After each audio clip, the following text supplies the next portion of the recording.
जैसे प्रकाश का परावर्तन था तो प्रकाश किसी सतह से टकराता था और टकरा के उसी माध्यम में वापस हो जाता था।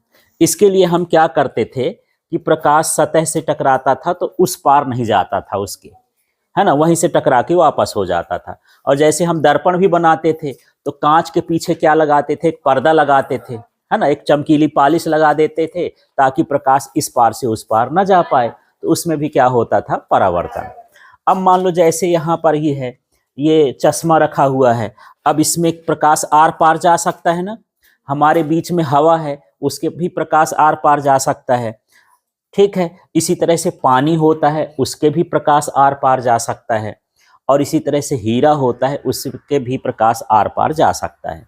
तो जिसमें प्रकाश आर पार जा सकता है वो क्या कहलाता है, प्रकाश का माध्यम कहलाता है, ठीक। तो यहाँ पर मान लेते हैं कि जब प्रकाश एक माध्यम से दूसरे माध्यम में प्रवेश करता है तो वह अपने मार्ग से विचलित हो जाता है। उसको जाना था सीधा सीधा, लेकिन वो फिर टेढ़ा टेढ़ा जाने लगता है। जैसे ही माध्यम बदला, माध्यम बदलने का मतलब ये है कि जैसे आप अभी हवा में ट्रेवल कर रहे हो और बीच में नदी आ गई, अब आप कहाँ से जाओगे, पानी से, तो माध्यम बदल गया ना, तो आपकी स्पीड उसमें क्या हो जाएगी, कम हो जाएगी। इसकी भी स्पीड कम हो जाती है, गति कम हो जाती है, इसलिए टेढ़ा मेढ़ा जाने लगता है ये, ठीक। तो हम इसको ऐसा कह सकते हैं कि मान लो मैं यहाँ से प्रकाश ऐसे इस सतह पर डाल रहा हूँ और ये एक कोई कांच का टुकड़ा है, ठीक है। अब इसमें हमें पॉलिश नहीं लगाया, प्रकाश इसको पार कर गया। जब पार कर जाएगा तो ये थोड़ा अपने मार्ग से विचलित होगा। थोड़ा सा देखना, मार्ग के लिए ऐसा करते हैं, इसमें इसको अभिलंब खींच लिए, है ना।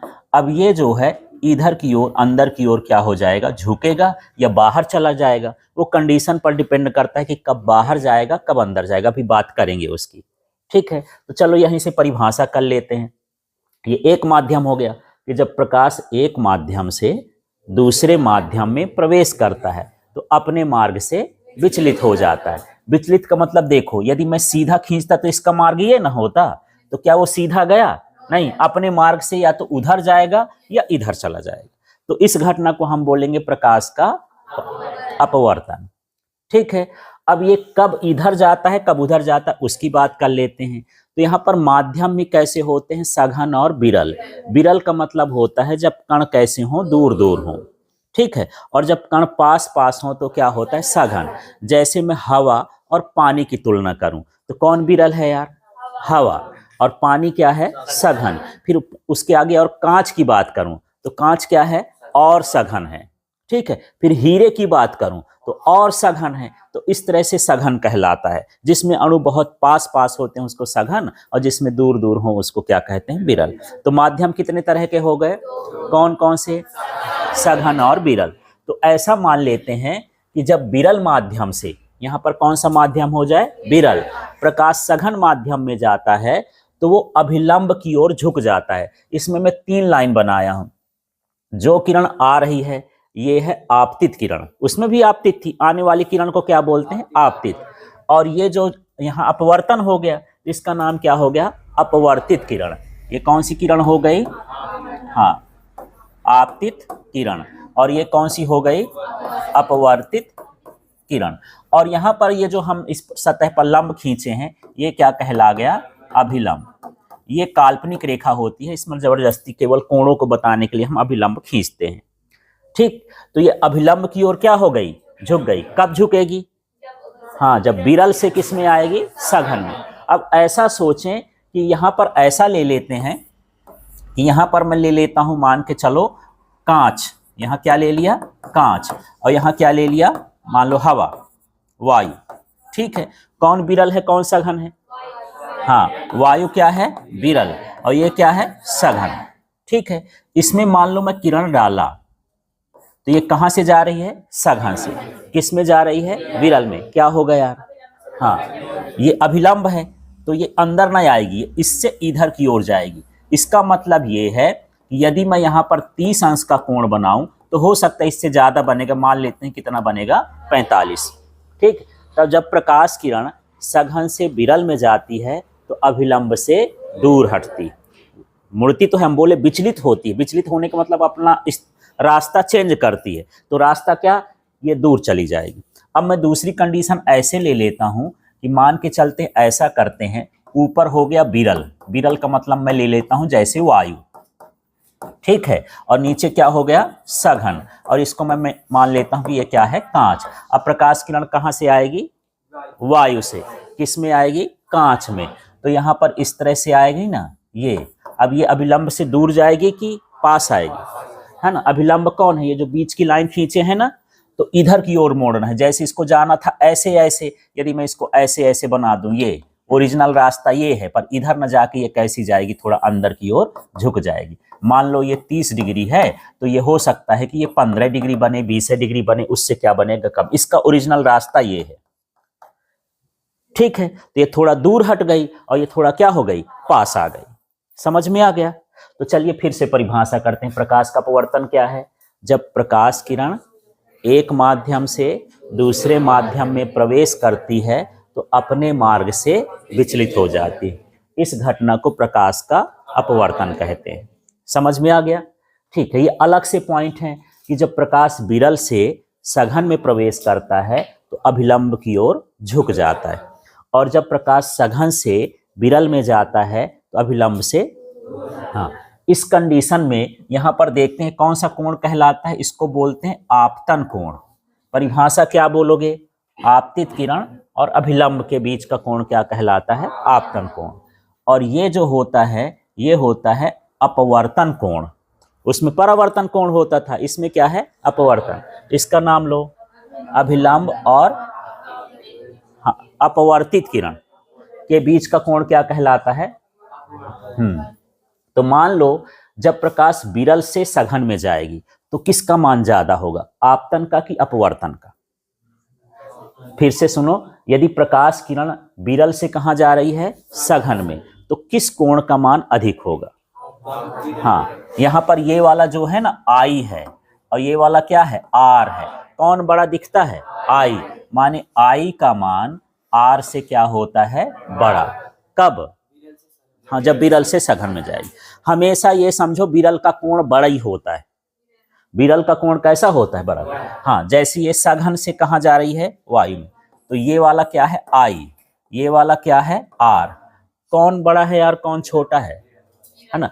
आई वाला क्या है, छोटा है, इससे आर से, ठीक है।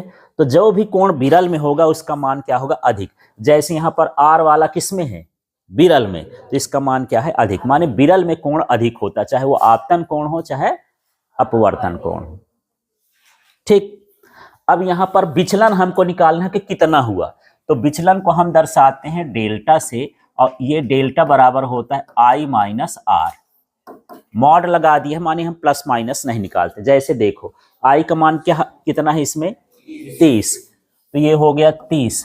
आर का मान कितना है, 15, तो ये हो गया 15। कितना अंतर आया, 15। तो इसमें कितना विचलन हो गया, 15 डिग्री का, माने 15 डिग्री बेचारा हट गया उधर से, ठीक है। इसमें बताओ विचलन निकालना है तो क्या निकालूं, फिर से यही, आई का मान कितना है, हाँ, तो ये हो गया 30, और आर का मान कितना है 45, घटाओगे कितना आएगा 15। इसको भी 15 लिखेंगे। मॉड इसीलिए लगा है कि प्लस में आए तब भी प्लस लगाना है और माइनस में आए तब भी। ये जो दो ठो डंडा खींचा रहता है ना, इसको मॉड कहते हैं। इसका मतलब कि उसका कोई चिन्ह नहीं होता, ना प्लस होता है ना माइनस होता है। वैसे घटाओगे 30 में 45 तो माइनस 15 नहीं आएगा, लेकिन हमको क्या लिखना है 15। तो इसमें भी विचलन कितना हुआ 15। मान लो यहाँ पर ये 40 के डिग्री पर जाता है, ये कितना जनता 40, कितने का विचलन होगा, अब देखेगा बता दोगे कितने का हो गया, 10 का विचलन हुआ। इन दोनों को घटा तो देना है और घटा के पता कर लेना का कितना का विचलन होता है, ठीक है।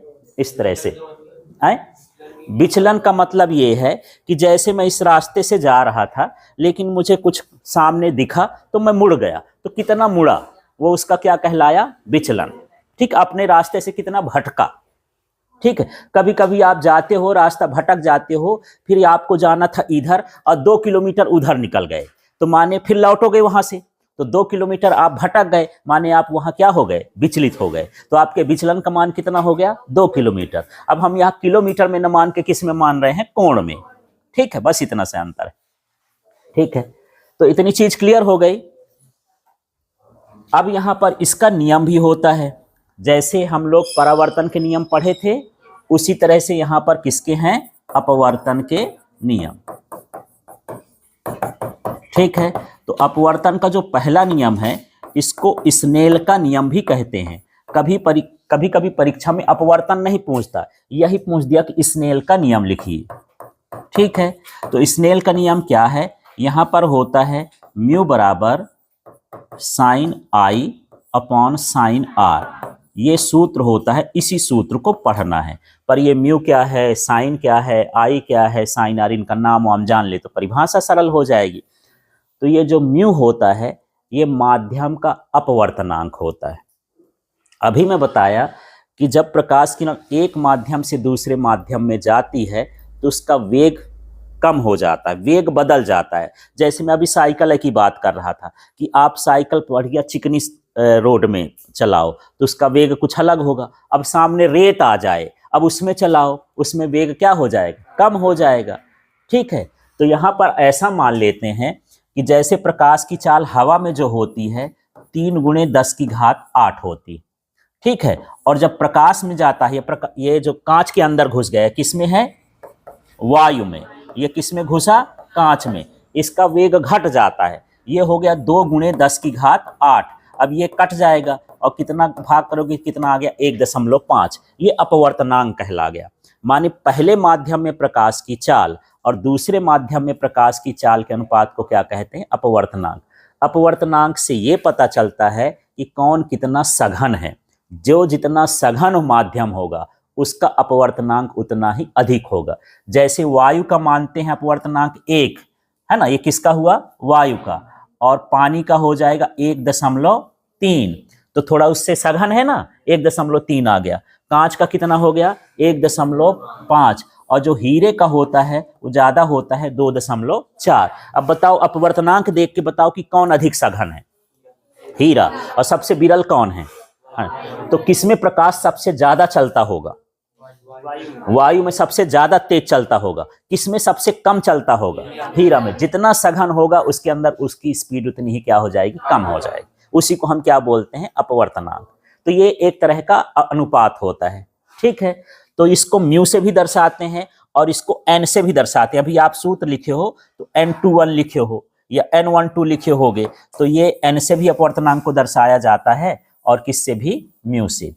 ठीक है, आई का मतलब क्या होता है, आपतन कोण, और आर का मतलब क्या है, अपवर्तन कोण। साइन का हिंदी नाम क्या है, ज्या, साइन का नाम हिंदी नाम क्या है, ज्या। ठीक है, तो पहले मैं इसी को पढ़ता हूं, आपतन, इसका नाम लो, आपतन कोण की ज्या, और ये है अपवर्तन कोण की ज्या का अनुपात पहले माध्यम के सापेक्ष। 1 नंबर माने पहले 2 माध्यम होते ना, 1 2 का मतलब पहला माध्यम या दूसरा माध्यम, पहले माध्यम के सापेक्ष दूसरे माध्यम के अपवर्तनांक के बराबर होता है। ठीक है, तो पहले इसी को पढ़ो, अभी थोड़ा सा 2 लाइन अभी रह गया ऊपर, क्या बोलो इसका, आपतन कोण की ज्या अपवर्तन कोण की ज्या का अनुपात। ठीक है, फिर ये पहले माध्यम के सापेक्ष दूसरे माध्यम का अपवर्तनांक कहलाता है या बराबर होता है, ऐसे करते हैं। लेकिन इसमें शर्त है, ऊपर लिखते हैं एक वर्णी प्रकाश और किन्हीं 2 माध्यमों के लिए। ठीक है, एक वर्णी प्रकाश क्या होता है, अभी जो प्रकाश है कितने रंगों का बना होता है, 7 रंगों का। ठीक है, तो मैं बोलूं कि यार ये कौन सा प्रकाश दे रहा है, सफेद। सफेद तो उसके स्पेक्ट्रम में होता ही नहीं। आप पढ़े हो बैजानी हप्पी नाला, है ना, वहां कहां है सफेद, है क्या। यदि सफेद को आप प्रिज्म से गुजारोगे तो कितने रंगों में टूटेगा, 7। ठीक, कोई ऐसा प्रकाश हो कि प्रिज्म से गुजारो और वो किसी रंग में न टूटे तो कैसा होता, एक वर्णी। जैसे समझो मैं यहाँ मोबाइल ले लूं और मोबाइल का प्रकाश प्रिज्म से गुजारूं तो वो 2-3 रंगों में टूट गया मान लो, तो उसमें रंग मिक्स हुए हैं। और आप लेजर लाइट लिए हो, लाल कलर की लेजर लाइट, अब प्रिज्म से गुजारते हो और उसके बाहर जब वो निकलता है तो क्या निकलता है, लाल निकलता है। माने वो कैसा प्रकाश है, एक वर्णी। एक वर्णी का मतलब होता है एक रंग वाला।